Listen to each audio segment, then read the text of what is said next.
అందరికీ నమస్కారం. Forum to improve things ఆధ్వర్యంలో జరుగుతున్నటువంటి ఈ సమావేశానికి వచ్చినటువంటి గౌరవ పెద్దలు, మాజీ శాసన మండలి సభ్యులు ఎన్ రామచంద్రరావు గారు, దీనికి కారకులు సుధాకర్ గండే గారు, శ్రీనివాస్ గారు, అదేవిధంగా స్థానిక జిహెచ్ఎంసి కార్పొరేటర్ బీజేపీ దీపిక గారు, మిత్రులు సీనియర్ నాయకులు పిఎల్ శ్రీనివాస్ గారు,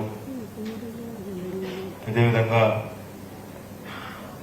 కీర్తి గారు, ఇక్కడ వచ్చినటువంటి ఇతర పెద్దలు అందరికీ నమస్కారం. వచ్చే నెల 13th మన తెలంగాణలో 4th ఫేజ్ ఎలక్షన్స్ లో మనము ఓటు వేయబోతా ఉన్నాం. ఈ ఎలక్షన్స్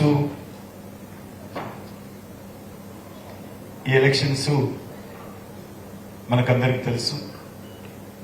ఇవి నేషన్కి సంబంధించినటువంటి ఎలక్షన్స్. దేశవ్యాప్తంగా ఈ దేశానికి ఎవరు ప్రధానమంత్రి ఉండాలో, ఏ పార్టీ అధికారంలో ఉండాలో ప్రధానంగా నిర్దేశించేటువంటి ఎన్నికలు. ఈరోజు నరేంద్ర మోడీ గారి నాయకత్వంలో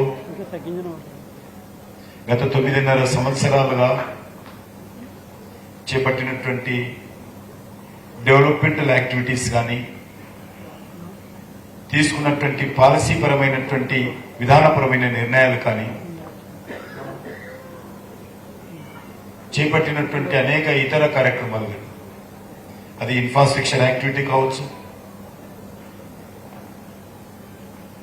లేక డిఫరెంట్ పాలసీ ఇష్యూస్ కావచ్చు, వెల్ఫేర్ యాక్టివిటీ కావచ్చు, అన్ని కూడా సమతుల్యంతో, బ్యాలెన్స్తో 9.5 years గా ప్రభుత్వం చేపట్టడం జరిగింది. చాలా రాష్ట్రాలు చూస్తా ఉన్నాయి, రెవెన్యూకి సంబంధం ఉండదు, కానీ వెల్ఫేర్ యాక్టివిటీలో మనం ముందుంటాం. కాబట్టి దాని కారణంగా డెవలప్మెంటల్ యాక్టివిటీ మరి రానున్న రోజుల్లో చాలా ఇబ్బందిగా వచ్చేటువంటి ప్రమాదం ఉంది. అందుకే మోడీ గారు వెల్ఫేర్ యాక్టివిటీ, డెవలప్మెంటల్ యాక్టివిటీ సమాంతరంగా బ్యాలెన్స్ గా తీసుకెళ్తూ ముందుకెళ్తా ఉన్నారు. ఈరోజు పాలసీపరమైన విషయాలు తీసుకుంటే అద్భుతంగా ఈరోజు శాంతి భద్రతల సమస్య ఏ రకంగా ఉందో మీకు అందరూ తెలుసు. పాకిస్తాన్ ఐఎస్ఐ యాక్టివిటీ నరేంద్ర మోడీ గారి కంటే ముందు దేశాన్ని శాసించేది. అన్ని నగరాలలో కూడా పాకిస్తాన్ ఏజెంట్లు ఏదనుకుంటే అది జరిగేది. ఈరోజు పూర్తిగా నెట్వర్క్ అంతా కూడా ఈరోజు డిస్ట్రాయ్ చేయడం, పాకిస్తాన్ ఐఎస్ఐ నెట్వర్క్ పూర్తిగా డిస్ట్రాయ్ చేయడం జరిగింది. పూర్తిగా శాంతి భద్రతల సమస్య బాగా ఉంది. అంతేకాదు పాకిస్తాన్ లాంటి ఏదైతే గత అనేక సంవత్సరాలుగా మన దేశం మీద పడి ఏ రకంగా ల్యాండ్ ఆర్డర్ సమస్య సృష్టించారు, ఎన్ని వేల మంది, ఒక జమ్మూ కాశ్మీర్లోనే 46,000 మంది చనిపోయారు. ఆర్టికల్ 370 తీసేసేంత వరకు లెక్కరిస్తారు. స్వాతంత్రం వచ్చినప్పటి నుంచి ఇప్పటి వరకు సివిలియన్స్ కావచ్చు, సెక్యూరిటీ ఫోర్సెస్ కావచ్చు, పాకిస్తాన్ కారణంగా 46,000 పీపుల్ అక్కడ చనిపోయారు. మన హైదరాబాద్ లో కూడా లుంబిని పార్క్ లో కావచ్చు, గోకుల్ చాట్ బండార్ లో కావచ్చు, దిల్సుఖ్నగర్ బస్ డిపో కావచ్చు, ఐపీఎస్ ఆఫీసర్ కిషన్ ప్రసాద్, అనేక మంది పాకిస్తాన్ ఐఎస్ఐ కారణంగా చాలా మంది దేశవ్యాప్తంగా చనిపోయారు. కానీ ఈరోజు టోటల్ గా ఇండియాలో పాకిస్తాన్ ఐఎస్ఐ యాక్టివిటీ లేదు. పాకిస్తాన్ ఈరోజు ప్రపంచంలో ఏకాకి చేయడం జరిగింది. అమెరికా లాంటి దేశాలు కూడా పాకిస్తాన్ కి అనేక రకాల ఆర్థిక సాయం, ఆమినేషన్ ఇచ్చేటువంటి వాళ్ళు. ఈరోజు ఒక టెర్రరిస్ట్ కంట్రీగా పాకిస్తాన్ మనం ఐసోలేట్ చేశాం. ఎక్సెప్ట్ చైనా, ఏ దేశం కూడా ఈరోజు పాకిస్తాన్ కు అనుకూలంగా బికాస్ ఆఫ్ నరేంద్ర మోడీ గారి యొక్క ఫారెన్ పాలసీ కావచ్చు, ఆయన నేతృత్వం. ఈరోజు పాకిస్తాన్ పరిస్థితి ఏంటంటే ఈరోజు ప్రపంచంలో చిప్ప పట్టుకుని భిక్ష ఎత్తుకున్నటువంటి పరిస్థితి ఏర్పడింది పాకిస్తాన్. ఆ రకమైనటువంటి పరిస్థితి దేశంలో. చైనా నుంచి ఏది రావాలన్నా చైనా నుంచి రావాలి, వేరే దిక్కులేదు. ఆ రకమైనటువంటి పరిస్థితి నరేంద్ర మోడీ గారి నాయకత్వంలో గతంలో వాళ్ళు మన దేశంలోకి వచ్చి మనల్ని డిస్ట్రాయ్ చేసే విధంగా, డిస్టర్బెన్స్ చేసే విధంగా ప్రయత్నం చేసినటువంటి పాకిస్తాన్ ను ఈరోజు మనం ఆ రకంగా మరి ఏ రకంగా చేపట్టాం మీరు చూశారు. అదేవిధంగా జాతీయ రహదారులు కావచ్చు, ఎయిర్పోర్ట్లు కావచ్చు, పోర్టులు కావచ్చు, రైల్వే నెట్వర్క్ కావచ్చు, న్యూ రైళ్లు కావచ్చు, వందే భారత్ ట్రైన్లు కావచ్చు, దేశంలో ఉన్నటువంటి ఆల్ రైల్వే స్టేషన్స్ ను రీడెవలప్మెంట్ చేయడం కావచ్చు. మన కాచిగూడ రైల్వే స్టేషన్ 450 కోట్లతో, నాంపల్లి రైల్వే స్టేషన్ 350 కోట్లతో, మన సికింద్రాబాద్ రైల్వే స్టేషన్ 720 కోట్లతో రీడెవలప్మెంట్ చేస్తాం. మన సికింద్రాబాద్ రైల్వే స్టేషన్ 2025 వచ్చే సంవత్సరంలో మన ఎయిర్పోర్ట్ లాగా ఉంటుంది. ఎయిర్పోర్ట్ అంటే బేగంపేట శంషాబాద్ ఎయిర్పోర్ట్ లాగా మన సికింద్రాబాద్ స్టేషన్ ఇప్పటికే 25% పనులు జరుగుతూ ఉన్నాయి. ప్రధానమంత్రి స్వయంగా వచ్చి భూమి పూజ చేశారు Secunderabad railway station. Nampally railway station virtual గా ప్రధానమంత్రి గారు చేశారు. మన సిటీలో ఉన్నటువంటి ఎంఎంటీఎస్ సెకండ్ ఫేజ్ అన్ని కూడా డెడికేట్ చేశాం. 14 లేన్స్. ఈ రకంగా అనేక దేశవ్యాప్తంగా ఒక పేదవాడి ఇంట్లో టాయిలెట్ నుంచి మొదలు పెడితే, ఒక పేదవాడికి బ్యాంక్ అకౌంట్ నుంచి మొదలు పెడితే, ఒక పేదవాడి ఇంట్లో మరి ఈరోజు Ayushman Bharat health insurance scheme card మొదలు పెడితే, ఒక పేదవాళ్లకు పొదుపు సంఘాలకు బ్యాంకు రుణాలు సీలింగ్ పెంచితే, అక్కడి నుంచి చంద్రయాన్ వరకు కూడా ఏది కూడా కాంప్రమైజ్ కాకుండా దేశంలో ఉన్నటువంటి మన వనరులకు అనుకూలంగా అద్భుతంగా ముందుకు తీసుకెళ్తున్నటువంటి పరిస్థితి. ఆయన ప్రధానమంత్రిగా వస్తున్నప్పుడు సెల్ ఫోన్స్ 98% మనం ఇంపోర్ట్ చేస్తున్నాం.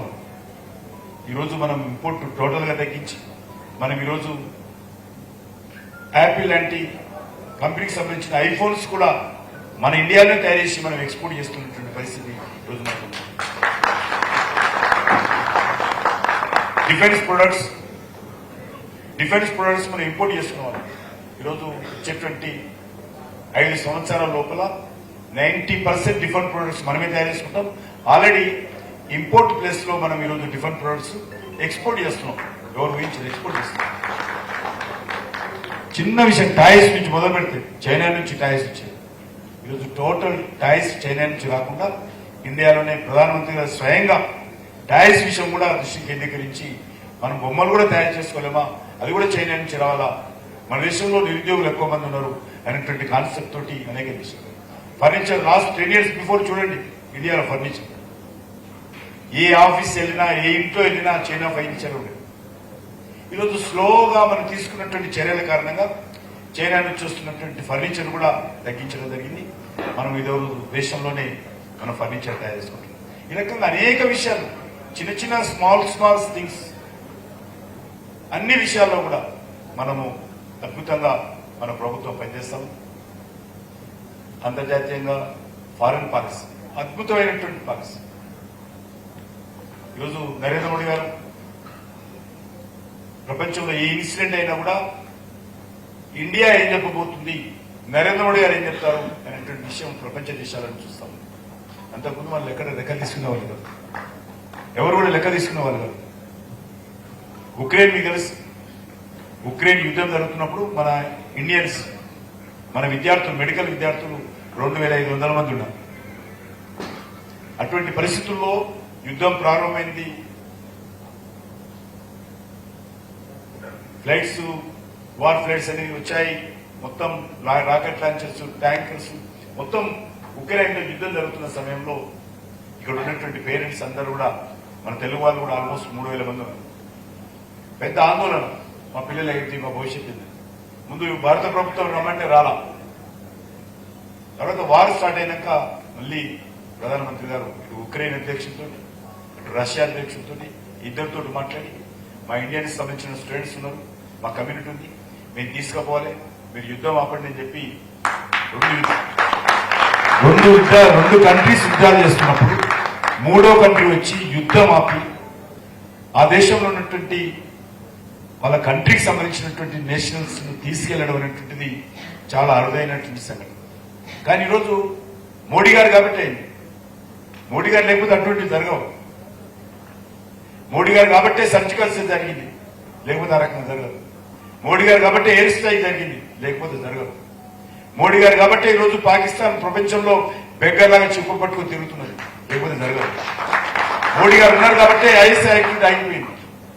కాబట్టి అనేక విషయాలు, ఒకటి కాదు రెండు కాదు చెప్తుపోతే అనేక విషయాలు. కోవిడ్ మీకు తెలుసు, జిహెచ్ఎంసీ మన యొక్క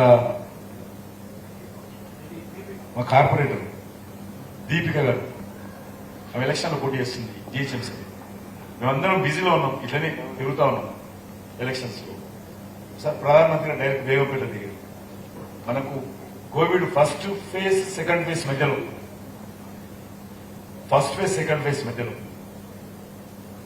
ఇంకా సెకండ్ ఫేజ్ వస్తుందా రాదు కూడా తెలియదు. మనం బేగంపేట విమానం తిరిగి నేరుగా ఇక్కడ భారత్ బయోటెక్ కంపెనీ ఉంది, భారత్ బయోటెక్ కంపెనీ. ఆ కంపెనీకి 11 గంటలు, 5 గంటల వరకు కంపెనీలో ఉన్నాడు. మాకెవరికి తెలియదు. టీవీలలో స్కూల్ వచ్చి ప్రధానమంత్రి గారు వచ్చారు, అక్కడ పేరు చూస్తారు. ఇక్కడ నుంచి పూనాకి వెళ్ళాడు రెండో రోజు, పూనాలో అదేవిధంగా అక్కడ నుంచి అహ్మదాబాద్కి వెళ్ళాడు. ఎందుకు కారణము? కోవిడ్కి సంబంధించిన వ్యాక్సిన్. ఇప్పుడు వ్యాక్సిన్ లేదు, ప్రపంచంలోనే వ్యాక్సిన్ లేదు. కోవిడ్ ఎట్లుండదో తెలియదు, ఏ వ్యాక్సిన్ ఇవ్వాలో తెలియదు. కానీ ఒక ప్రైమ్ మినిస్టరు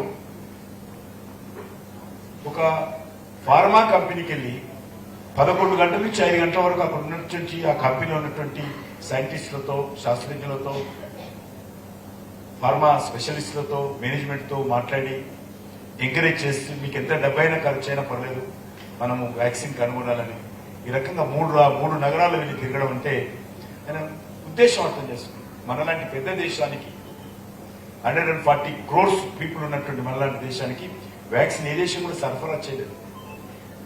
కాబట్టి మనమే తయారు చేసుకోవాలి, మనం ఇతర దేశాల మీద డిపెండ్ కావాలి ఎందుకు ప్రతిసారి లాగా గతంలో లాగా అనేటువంటి ఉద్దేశంతో అత్యుత్తమైనటువంటి వ్యాక్సిన్ ప్రపంచంలో ఎక్కడ తయారైందంటే ఇండియాలో తయారైంది. Best vaccine in world. మన వ్యాక్సిన్ కోసం అమెరికా ఎదురు చూసింది. ఇదే భారత్ బయోటెక్ కంపెనీకి అమెరికా గవర్నమెంట్ డబ్బులు పంపించింది. వాళ్ళు డబ్బులు పంపించిన 6 నెలల తర్వాత మన వ్యాక్సిన్ ఇచ్చింది, అడ్వాన్స్ డబ్బులు పంపించింది. అంటే బెస్ట్ వ్యాక్సిన్ మనం కనుగొన్నాం. అంటే ప్రధానమంత్రి చిన్న చిన్న విషయాలు, పెద్ద విషయాలు ఏవైనా కూడా ఏ రకంగా దృష్టి కేంద్రీకరిస్తారు. ప్రైమ్ మినిస్టర్ కావాలంటే అలా పిలిపించుకుంటాడు స్పెషల్ ఫ్లైట్ లో. కానీ ప్రైమ్ మినిస్టర్ ఇక్కడ రావడం, భారత్ బయోటెక్ కంపెనీకి వెళ్ళి 11 గంటల నుంచి 5 గంటల వరకు ఆ కంపెనీలో ఉండడం అనేటువంటిది ఇది చాలా అరుదైనటువంటి సంఘటన. కాబట్టి నేను మరి ఎక్కువసేపు మాట్లాడకుండా ఇప్పటికే చాలా పెద్దమైంది. ఒకటే కోరేది, ఫస్ట్ మా రిక్వెస్ట్ మీరందరూ కూడా, నేను ఇక్కడ మీ ఓటర్స్గా నేను అనుకోవడం లేదు, మీరు ఇన్ఫ్లుయెన్సర్స్ గా ఫస్ట్ చేయాల్సిన పని పోలింగ్ బూత్కు రావాలి. కాబట్టి ఆ రకంగా మీకు తెలిసిన వాళ్ళు, మీకు అనుబంధం ఉన్నటువంటి వాళ్ళు, మీకు సంబంధం ఉన్నటువంటి వాళ్ళు అందరూ కూడా ఒక మూమెంట్ తీసుకోవాలి, ఒక వాతావరణం బిల్డప్ చేయాలి. ఎస్, నేను పోలింగ్ బూత్కి వెళ్ళి ఓటేస్తున్నాను, వాటా vote, my vote my future అనేటువంటి కాన్సెప్ట్ లో మనం అందరం కూడా ఈ 15 రోజుల పాటు ఒక ఉద్యమం లాగా అందరం పోలింగ్ బూత్కి వెళ్ళి ఓటేసే విధంగా ఒక వాతావరణం బిల్డప్ చేసే విధంగా మీరందరూ సహకరించాలని కోరుతా ఉన్నాను. 2, నరేంద్ర మోడీ గారికి బ్లెస్సింగ్స్ ఇచ్చి, అదేవిధంగా నాకు కూడా బ్లెస్సింగ్ ఇచ్చి సికింద్రాబాద్ కాన్స్టిట్యూన్సీ నుంచి గెలిపించాల్సిన